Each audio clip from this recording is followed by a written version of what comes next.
Bonjour, alors c'est Laurent Nisette et je voulais faire une vidéo sur un thème particulier. Euh, je voulais faire une vidéo parce que, en fait, je voulais parler du dogme, du côté sectaire ou religieux des extrémismes. Et les extrémismes, je pourrais parler du fascisme, c'est pas du tout le sujet aujourd'hui, mais pourtant il rentre très bien là-dedans aussi. En fait, je voulais parler de l'écologie, je voulais parler de l'antiracisme, du féminisme. Quand je dis ces mots-là, en fait c'est faux. C'est-à-dire qu'a priori, je suis quelqu'un d'écolo, je suis quelqu'un qui veut que tout le monde aille bien, que ce soit les femmes, les hommes, tout le monde, même les chats, même les plantes, enfin, tout le monde. Et, euh, et je ne suis pas pour le racisme non plus. Et ma famille serait mal placée pour être, euh, pour être contre, pour être pour le racisme. Et pourtant, je veux faire une vidéo contre le dogme antiraciste, féministe, etc., etc. Alors pourquoi? Eh bien, c'est assez simple. C'est parce que euh, on fait du développement personnel, ce qui est mon cas, c'est un sujet que j'aime beaucoup, eh bien on apprend qu'il y a des grandes règles. Et dans ces grandes règles, une des premières grandes règles, il y en a deux, je vais en citer deux très très importantes, c'est la gratitude. Donc c'est déjà être dans la gratitude par rapport à soi-même, par rapport à la vie. Donc il faut apprécier, apprendre à aimer et à être reconnaissant par rapport à ce que la vie nous apporte, comme expérience, qu'elle soit positive et négative. Hein. Quand on a une merde, il faut arriver à comprendre ce qu'elle nous apporte, en quoi elle nous enrichit. Et c'est très très important d'être dans la gratitude par rapport à ça, parce que du coup les merdes se transforment en opportunités et les bonheurs se transforment en bonheur. Et en plus ça permet de s'aimer la gratitude quand même.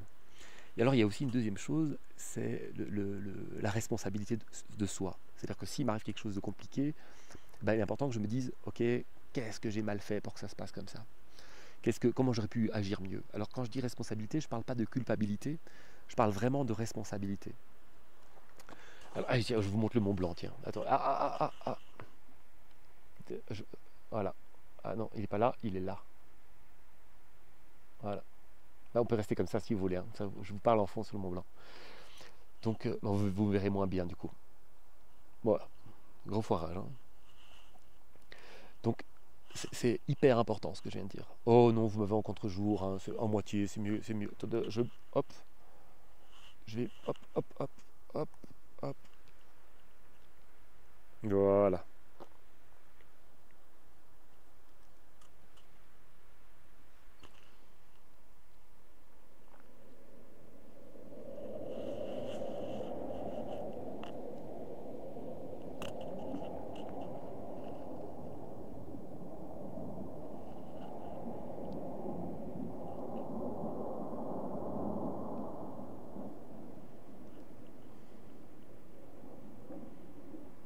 Bon, là, j'ai bien joué. Hein.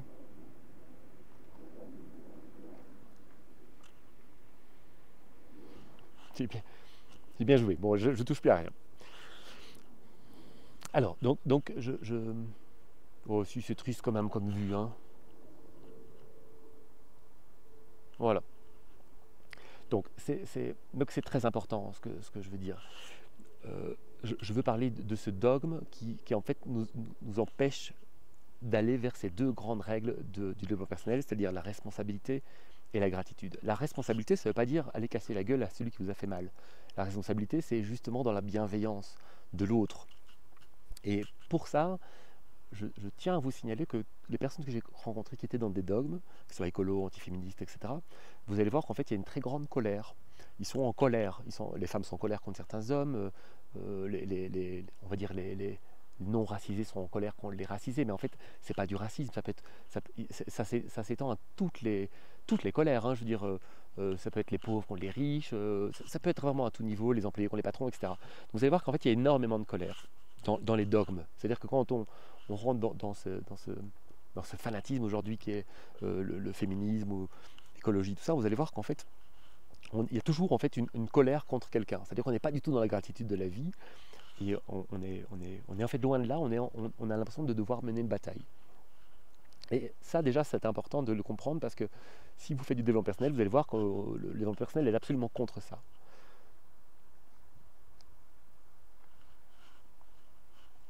C'est mieux, hein. C'est mieux, je trouve, je pense que c'est mieux. Alors, c'est vraiment important. Parce que le développement personnel, il va vous pousser en fait, à être dans la gratitude. Et si vous êtes dans la gratitude, vous allez vous rendre compte qu'en fait, on vit dans un monde merveilleux. Si je prends par exemple la condition de la femme, ben, elle est meilleure maintenant que dans les siècles passés. Elle est meilleure en Europe, moi je viens de Belgique, elle est meilleure en Belgique que dans la majorité des pays, la majorité des pays au monde. Et ça, c'est vraiment important de se rendre compte parce que ça veut dire une chose importante, ça veut dire qu'en fait, au lieu d'être dans la colère, on devrait être dans la gratitude par rapport au féminisme, par exemple. Et pareil par rapport à l'écologie. C'est-à-dire qu'aujourd'hui, il y a une vraie conscience écologique. Et au lieu d'être en colère contre les gens qui roulent en voiture, par exemple, ou qui prennent l'avion, ou qui, Dieu sait ce qu'ils peuvent faire, eh bien, l'écologie pourrait mettre en place un tas de petites choses qui permettraient d'aider l'écologie sans que ça nuise aux gens. C'est facile, hein, on motiverait les gens à consommer, à descendre le thermomètre d'1 degré en hiver, ben, ce serait un vrai changement, et ça nuirait à personne. Je veux dire, on encouragerait à faire moins d'enfants, par exemple, ben, c'est pareil, ça ferait moins de consommation dans l'avenir. Donc il y a beaucoup de choses qu'on peut faire qui peuvent être compliquées pour certaines personnes, parce qu'il y a des gens qui aiment bien avoir des enfants, beaucoup. Euh, mais en fait, sans les obliger, juste en les encourageant, sans dogme, sans en vouloir à ceux qui roulent en voiture, eh bien en fait ça se passerait beaucoup mieux pour l'écologie. Et il y a un truc magique là-dedans, c'est qu'en général, si je prends mon exemple à moi, ben moi j'essaie de consommer peu. Chauffage, des douches très courtes, etc. Mais par contre je prends l'avion. Donc, quelque part, je pense qu'on ne doit pas tous faire les efforts imposés. En fait, on peut tous faire les siens. Et ça, c'est chouette parce que c'est un message de tolérance qu'on ne voit pas du tout dans les partis écologiques aujourd'hui. L'écologie est en colère contre certaines choses. Il est en colère contre la voiture. Il est en colère contre... Il y a un dogme qui fait une colère. Et ça c'est mal. Le dogme, c'est mal parce qu'en fait, ça casse le libre arbitre. Ça veut dire qu'il y a certaines personnes qui vont se sentir mal, qui auront l'impression d'être mauvais pour la planète alors qu'en fait, ils font beaucoup d'efforts. Mais juste pas ceux du dogme, pas ceux de la bien-pensante. Et donc c'est vraiment important aujourd'hui, je pense, de se rendre compte qu'il y a beaucoup d'extrémisme, on pourrait dire de gauche ou écologique, mais c'est pas vrai en fait, parce qu'il y a ça de tous les côtés l'extrémisme. Mais il y a beaucoup d'extrémisme en fait qui impose une bien-pensante. Donc pour être quelqu'un de bien, eh bien, il faut aimer ceci, cela. Et que c'est pas vrai. Je veux dire, je prends l'exemple de ma maman, elle s'était fait agresser dans le tram par quelqu'un de racisé. Et ben après, elle avait peur des gens racisés. C'est normal. J'ai pas dit que c'était bien, j'ai pas dit que c'était mal, j'ai dit que c'était normal, je le comprends. Elle ne le dirait pas, elle garderait ça en elle et elle créerait beaucoup de racisme. Donc elle doit pouvoir le dire en fait. Et le dire à ce moment-là, pour moi, c'est pas du racisme. C'est en fait un cheminement qui permet de faire un travail sur soi et d'avoir une ouverture d'esprit. Si on ne fait pas ce cheminement, ben, ça ne marchera jamais. En fait, on va se coincer dans quelque chose qui nous fait peur, sur lequel on ne travaillera jamais. Donc je pense qu'aujourd'hui, le dogme nous empêche de parler, nous empêche beaucoup de gens de dire ce qu'ils pensent. Je veux dire, si par exemple quelqu'un s'en est sorti parce qu'il a beaucoup travaillé, ben, il va être en colère contre ceux qui travaillent moins, et il a le droit d'exprimer ça. Parce que, comment dire, il a le droit d'exprimer une déception. Ce que je veux dire par là, c'est que j'ai dit qu'il fallait éviter la colère, et là je dis que le gars était en colère. Hein. En fait, il n'est pas vraiment en colère, il a peur. Et je pense que ces colères, elles peuvent exprimer très brièvement le temps de retourner dans la bienveillance et la gratitude.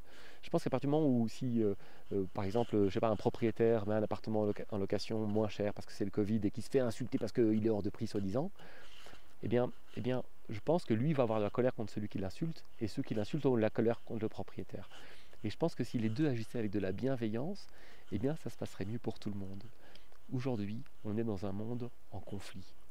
On est dans un monde en conflit alors que quand on regarde de l'histoire et quand on regarde les zones géographiques, si je parle du monde et de l'Europe en particulier, on n'a jamais été aussi bien. Alors j'exagère, il y a peut-être eu des chouettes périodes, mais quand je vois la liberté qu'on a aujourd'hui, ce qu'on est capable de faire, là où on est capable de s'inscrire, on vit dans un monde qui est sans doute le meilleur localisé dans le temps par rapport à toute l'histoire.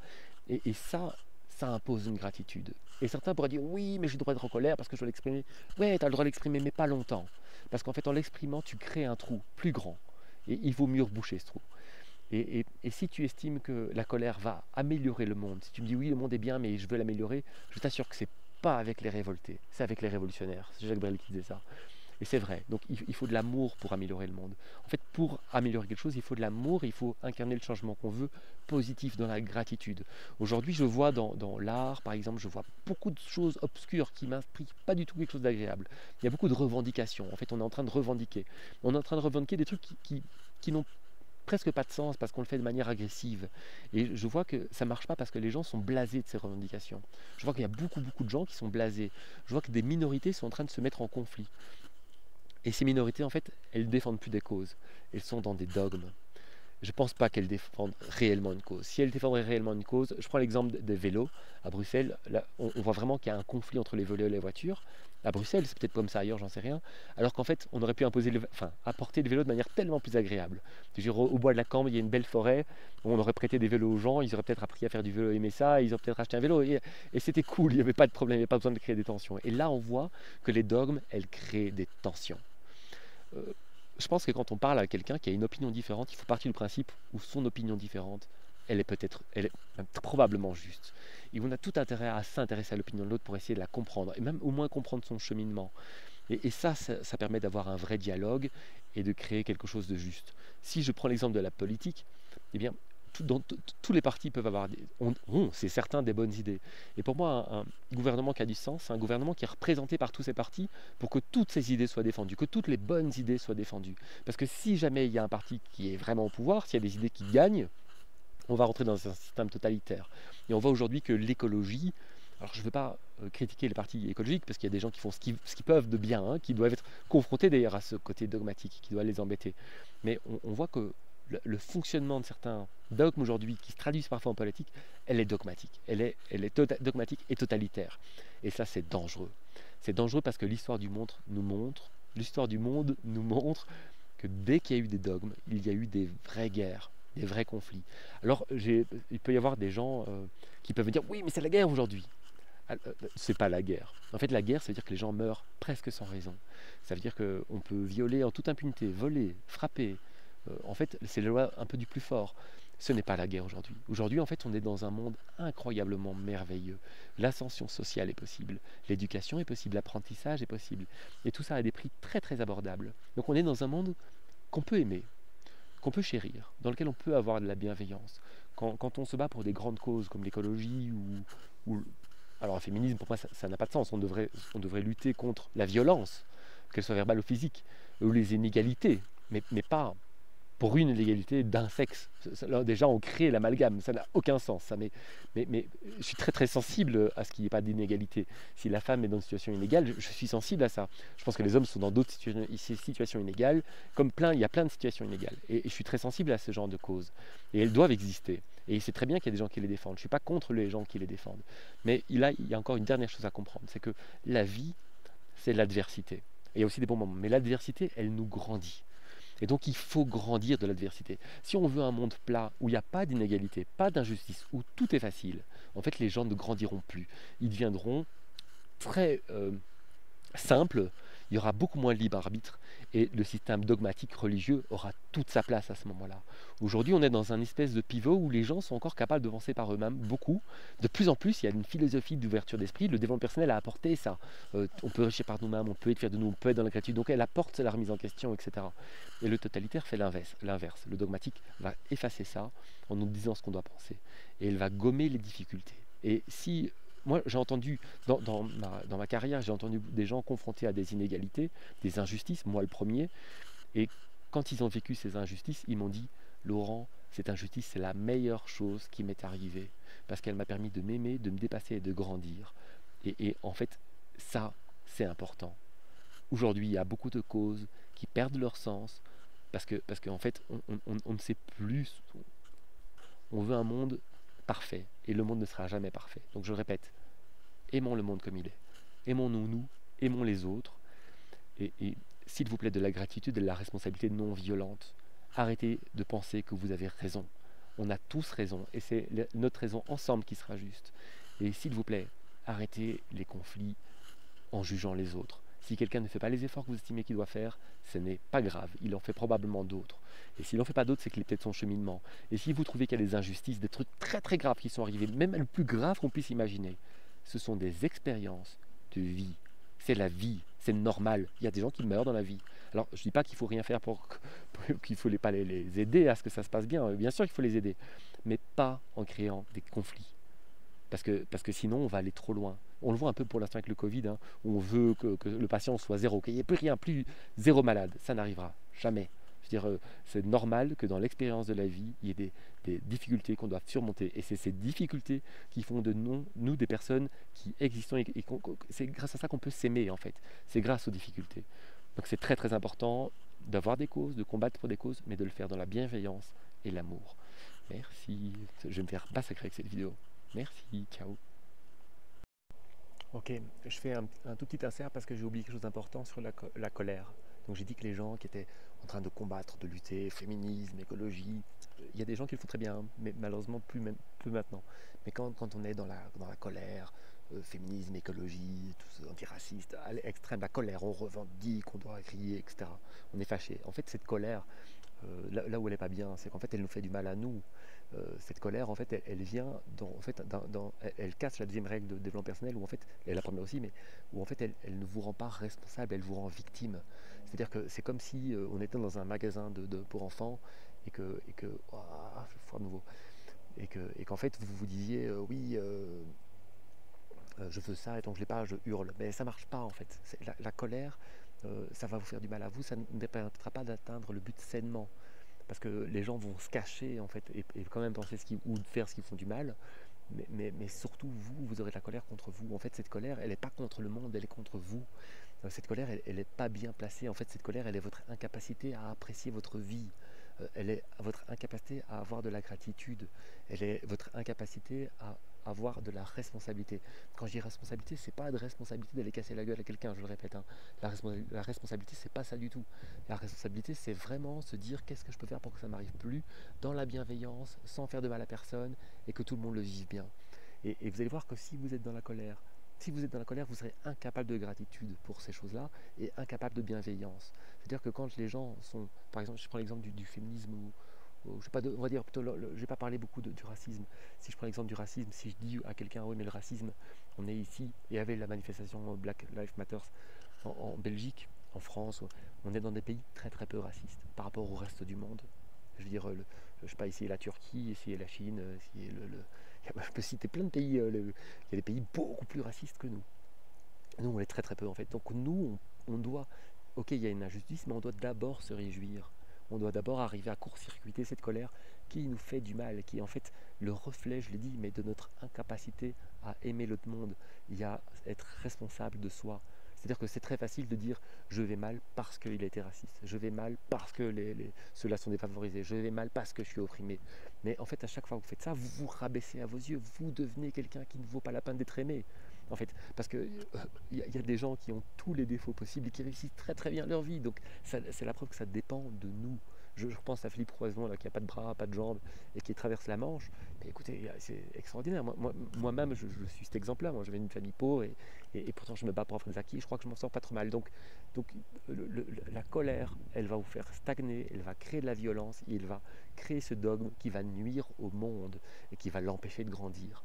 Alors que la bienveillance peut vous permettre la bienveillance, la gratitude, la bienveillance, la responsabilité va vous permettre de vous dire ok, c'est les cartes du jeu et je vais construire un monde meilleur pour moi et pour les autres dedans. Mais un monde meilleur, c'est pas un monde où quelqu'un est victime, c'est un monde où on est tous responsables de notre vie. Parce que dès qu'on n'est plus victime, on n'a plus la colère. Si moi je suis en colère, c'est parce que je suis victime. C'est-à-dire que je suis trop mauvais pour arriver à gérer la situation et donc c'est de la faute de quelqu'un d'autre et donc je suis en colère sur quelqu'un d'autre. En réalité, quand je regarde ma vie où j'ai eu plein de mauvaises cartes, il y a plein de moments où j'ai été vraiment défavorisé, comme tout le monde, hein, pas de palme, je ne suis pas à plaindre, mais je me rends compte qu'il y a aussi plein de gens qui m'ont aidé.